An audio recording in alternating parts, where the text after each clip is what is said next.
Bonjour tout le monde et bienvenue à cet épisode de Actualités de l'Est de l'Ontario. Aujourd'hui, nous sommes à une consultation publique pour les limites des quartiers dans la municipalité de Clarence-Rockland. Ainsi, nous avons eu l'opportunité de discuter le processus de révision avec la greffière de la municipalité de Clarence-Rockland. Pouvez-vous nous parler des prochaines démarches? Oui, absolument. Donc, la révision des limites des quartiers n'a pas été faite depuis... elle a été établie. Les quartiers ont été établis finalement en 1998 lorsqu'il y a eu l'amalgamation. Donc, on a besoin de réviser ça. Il y a eu beaucoup de croissance depuis le temps, donc ça vaut une bonne révision. Et puis, lors de la consultation publique, ce soir, on regarde à chercher les commentaires des gens, à savoir s'ils sont satisfaits avec les limites de quartier ou non, puis quels changements qu'ils aimeraient voir. C'est certain qu'il y a plusieurs facteurs qui sont regardés quand on fait cette étude-là. On a un consultant qui travaille sur la préparation d'un rapport préliminaire qui va être considéré par le conseil municipal. Une fois ce rapport préliminaire-là soumis au conseil, ça va considérer tous les commentaires du public. Et puis, ils vont être en mesure de redessiner les limites complètement ou seulement faire des ajustements. Et puis, suite à ça, le conseil va prendre en considération le rapport préliminaire, prendre des décisions. On va retourner au public pour avoir des commentaires sur le résultat avant l'adoption. Et comment est-ce que les gens peuvent laisser leurs commentaires? Nous avons sur le site web de la Cité de Clarence-Rockland une page complète qui est dédiée à ce projet-là. Il y a des sondages en ligne. Vous pouvez recevoir des notifications sur Facebook, dans vos courriels. Il y a toute une méthode, là. Et puis, c'est certain à venir aux consultations publiques lorsqu'ils sont annoncés. Et comment est-ce que les nouvelles limites des quartiers vont être annoncées? Ça va passer une réunion de conseil. C'est certain qu'on va mettre à jour notre page web avec les résultats. Donc, si vous êtes curieux, vous allez sur le site web, vous allez tout trouver l'information là. Bien, merci beaucoup. C'est toutes les questions que j'ai pour vous aujourd'hui. Ça me fait plaisir. La Cité a décidé d'inviter un tiers parti pour s'assurer une révision neutre des limites. Today's first question, could you tell us why it's important for the municipality to hire a third party to create the new boundaries for the wards? There are two or three reasons that enter into it. One is expertise. The kinds of work that we're talking about is not normally within the purview of clerks or other municipal staff. And the idea of trying to undertake a review of this kind, especially with some of the technical materials, is probably not a good use of their time. The second part is that it is an attempt to keep the review independent of both elected officials and staff, in the sense that staff often are concerned about how their recommendations might be perceived by council, and we don't know. I mean, I'm not saying that staff would necessarily pander to council, but it's better if they're not in that kind of relationship. So it is an independent process that can deal with it. And in this case, too, not to pat ourselves on the back too far, but there is a lot of expertise we can bring here.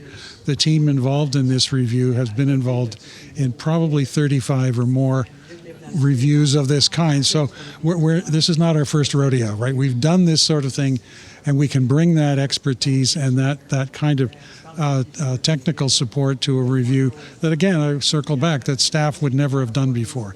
So we can bring that in and bring the community through that process to come out with recommendations for their electoral system in the future. And what's the process to reviewing and determining the new boundaries? Well, the process is laid out in a fairly straightforward way. We were involved in setting up a process with staff because this is a city project.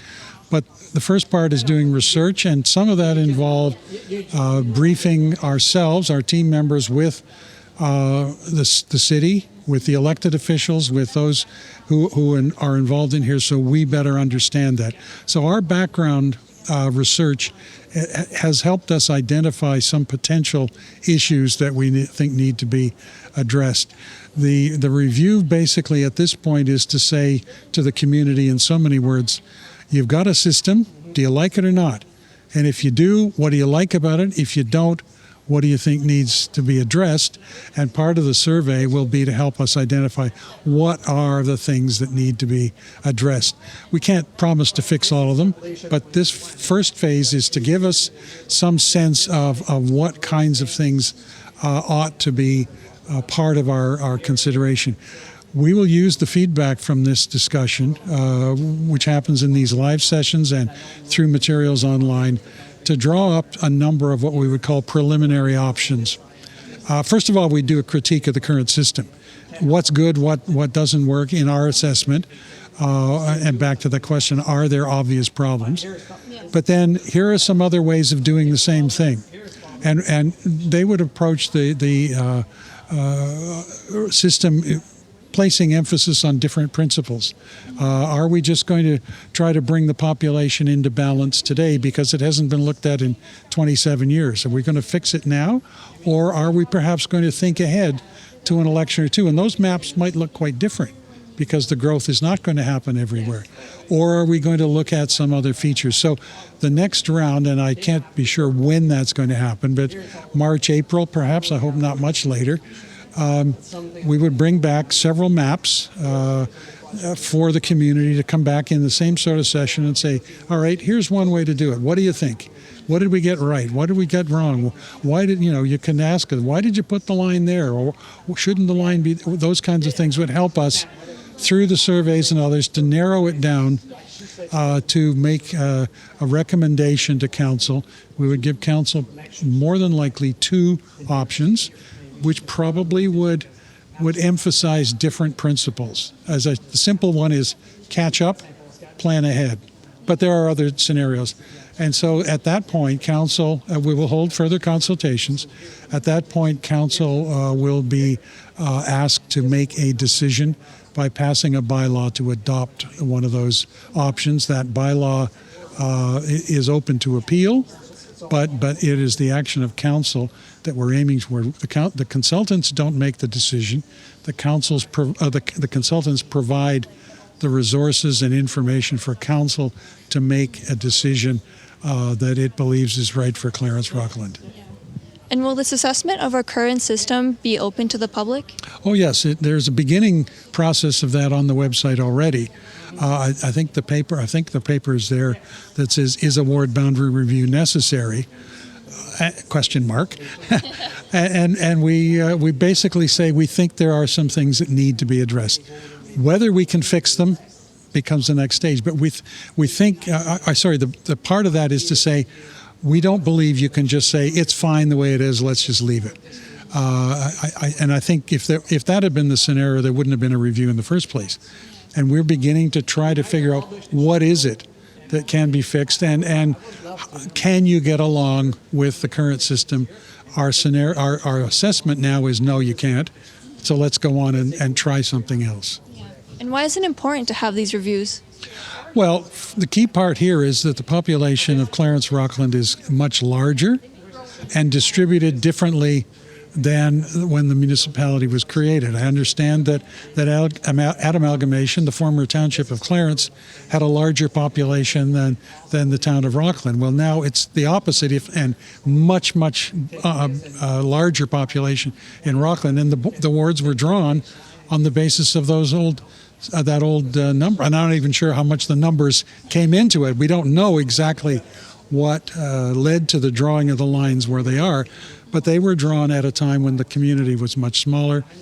So there's changes going on, and we know there's changes to come. So it's a process of trying to get into the reasons why the current system could be adjusted. And as I think I said, council in the end could say, no, let's leave it. But we've already given them reasons why they shouldn't. But if council in the end says we don't want to make a change, that's entirely within their prerogative. They don't have to make a change. Well, thank you so much. Those are all the questions I have for you today. I really appreciate it. Il est important de vous renseigner dessus le futur des nouvelles limites des quartiers dans la municipalité de Clarence-Rockland. Et pour plus d'informations sur ce projet, s'il vous plaît, allez regarder le site web de la municipalité et suivez-nous sur nos pages YouTube.